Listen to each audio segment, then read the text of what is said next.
आदिवासियों के सम्मान में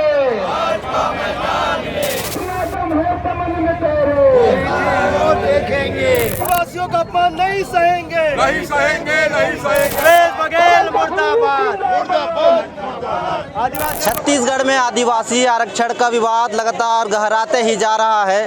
शायद इसी का ये नतीजा है कि मेरे पीछे ट्रैफिक जाम है। देखिए तस्वीर, चार पहिया वाहन हो या बड़ी गाड़ियां हो या बाइक सवार, सभी इधर पीछे खड़े हुए हैं, क्योंकि दूसरी तरफ का आपका नज़ारा दिखाता हूं। इधर जो बीजेपी के नेता हैं आदिवासी मोर्चा के, वो चक्का जाम कर रहे हैं। ये लालपुर का ओवरब्रिज है, ओवरब्रिज को भी आपको दिखा देता हूँ। यहीं से ये चक्का जाम किया जा रहा है और प्रदेश के अलग अलग जिलों में भी आज बीजेपी का इसी प्रकार से एक प्रदर्शन किया जा रहा है, जिसकी तस्वीर आप देख सकते हैं। यहाँ पर बीजेपी के कार्यकर्ता हैं। पीछे ये धमतरी, कांकेर और कोंडागांव, जगदलपुर जाने वाला सड़क है, लेकिन इस सड़क को बंद कर दिया गया है और यहाँ पर जो पीछे जो वाहन चालक है वो सभी खड़े हुए हैं और बीजेपी के कार्यकर्ता सड़क के बीचों बीच दीवार बनकर खड़े हो गए हैं। छत्तीसगढ़ में आदिवासियों के आरक्षण में कटौती के बाद आज बीजेपी के द्वारा रायपुर में चक्का जाम किया जा रहा है और बीजेपी के दिग्गज नेता नंद कुमार साय जी मौजूद हैं, उनसे बातचीत करेंगे। सर, एकदम तामझाम में आए हैं, कैसे आंदोलन होगा जी? सर, आदिवासियों को आरक्षण कैसे दिला पाएंगे आप लोग? मुझे लगता है लड़ाई तो लड़ेंगे, ये जारी रहेगा। यही जनजाति समाज है। जब अंग्रेज यहाँ शासन में थे तो उनके खिलाफ भी लड़ा था। बड़े बड़े कारनामे हैं उस जमाने में, तो गुंडाधुर हों, शहीद वीर नारायण सिंह हों या सिद्धू कानू, चांद भैरव, बिरसा मुंडा हो, ये सारा समाज जब अंग्रेजों के खिलाफ लड़ाई लड़ सकती है देश के लिए, भारत माता के लिए, तो ये आरक्षण को बचाने के लिए तो पूरी लड़ाई पूरी तरह से लड़ी जाए।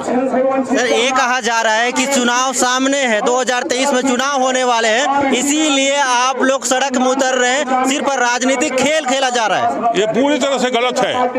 ये निर्णय अभी आया ना, तो कांग्रेस वाले माने तथ्यों को ठीक से प्रस्तुत करते, आरक्षण यथावत रहता तो ये बात आती नहीं।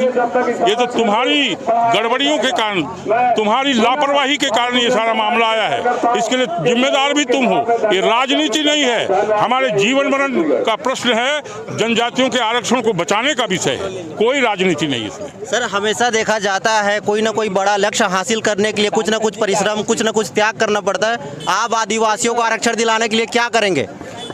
ये जो आज आरक्षण यहाँ के लिए हम आंदोलन हम लोग कर रहे हैं, सड़क पर हैं, चक्का जाम किए हुए हैं, आने वाले समय में सब मिल करके और आगे की क्या योजना बनी, जब तक ये आरक्षण पूरा नहीं हो जाता तब तक ये लड़ाई निरंतर जारी रहेगी। उसका स्वरूप क्या होगा सब मिल के तय करेंगे। अगर आरक्षण नहीं मिलता है, 32% आरक्षण नहीं होता है, तो आगे आप क्या करेंगे? नंद कुमार साय क्या करेगा? ये जो आज कर रहे हैं ना, सारे लोगों से मिल करके ये लड़ाई को और आगे ले जाना पड़ेगा। माने इससे भी भीषण रण होगा आगे चल करके ये पूरे प्रदेश में। जब तक ये आरक्षण लागू नहीं हो जाता तब तक ये लड़ाई निरंतर जारी रहेगी। हम सब लोग, बड़े वरिष्ठ लोग मिल करके, उसका अलग अलग स्वरूप हो सकता है अलग अलग जगहों में। आज पूरा प्रदेश में सारा आदिवासी समाज सड़क पर है, मैदान में है, और इसको आगे और किस भीषण रूप में लाया जाएगा ये सब मिल करके तय करेंगे। सर, छत्तीसगढ़ में 29 विधानसभा सीट है आदिवासियों की और अब आने वाले समय में चुनाव है। क्या आदिवासी समाज कांग्रेस से दूर जाती हुई नजर आ रही इसके बाद? जी हाँ, ये कांग्रेस तो जनजातियों के खिलाफ में इसलिए खड़ा है कि हमारे आरक्षण को समाप्त कर दिया, नील कर दिया गया है, और इसलिए उसके फेवर में कैसे हो सकता? सारा समाज उसके खिलाफ में खड़ा है।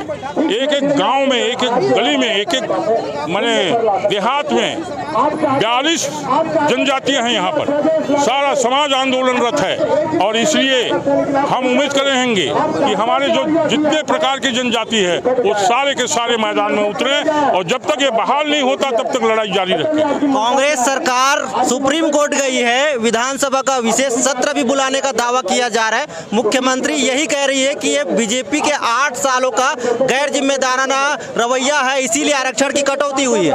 ये पूरी तरह से बेईमानी कर रहे हैं। ये झूठ बोल रहे हैं। ये जो निर्णय हुआ ये तुम्हारे समय में हुआ ना, अभी हुआ है, बीजेपी की सरकार अभी नहीं है। और जो तथ्य जिस बातों को कोर्ट में ठीक से प्रस्तुत किया जाना चाहिए था वो तो तुमने नहीं किया।